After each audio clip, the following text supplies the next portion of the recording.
जय श्री कृष्णा भक्तों।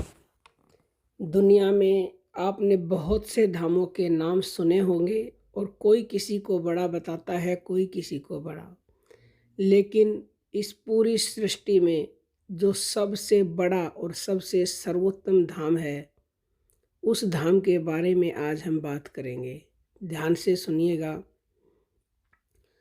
हम यहाँ पर धाम से उस परम धाम को बताने की कोशिश कर रहे हैं जो भगवान का चिन्मय नित्य दिव्य लोक है, जो सर्वोपरि है, जो सबसे श्रेष्ठ है, नित्य सत्य है, जिसको ब्रह्म के उपासक ब्रह्मलोक, वेद वेता सत्यलोक, कृष्ण के उपासक गोलोक, राम जी के उपासक साकेत लोक और विष्णु के उपासक उसको बैकुंठ लोक और शिव के उपासक उसको शिवलोक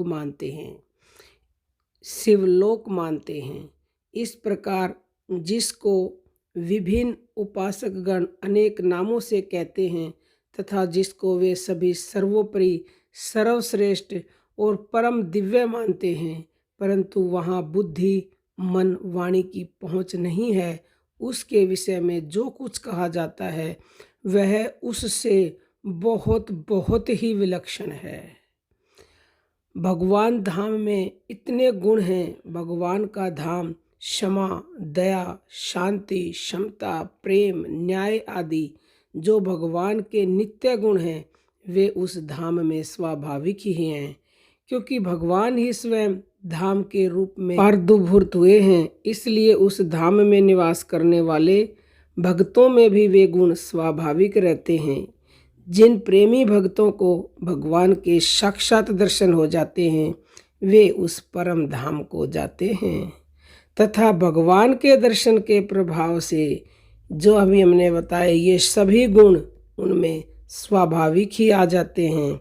और जो साधक भजन, ध्यान, सत्संग, स्वाध्याय आदि साधनों के द्वारा भगवान के धाम में जाते हैं उनमें भी अक्सर ये सभी गुण पहले से ही आ जाते हैं।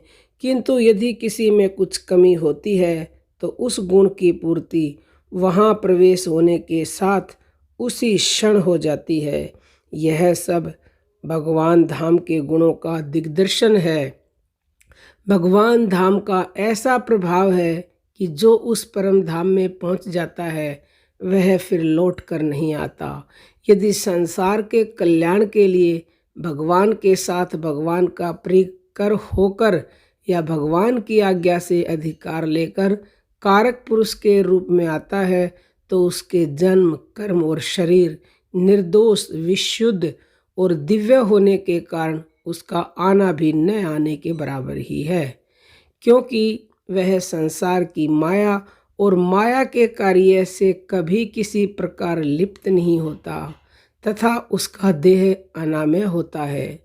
उस लोक में जो रहते हैं उनके शरीर जन्म, मृत्यु, जरा, व्याधि आदि दोषों तथा समस्त विकारों से रहित और परम पवित्र होकर भगवान की भांति ही दिव्य, चिन्मय, अलौकिक और संपूर्ण सद्गुणों से युक्त हो जाते हैं। एवं उनमें सृष्टि की उत्पत्ति, स्थिति और पालन के अतिरिक्त भगवान के अन्य सभी प्रभाव और ऐश्वर्य आ जाते हैं। उस धाम में जितने भी पदार्थ होते हैं वे सब दिव्य, चिन्मय और अलौकिक होते हैं।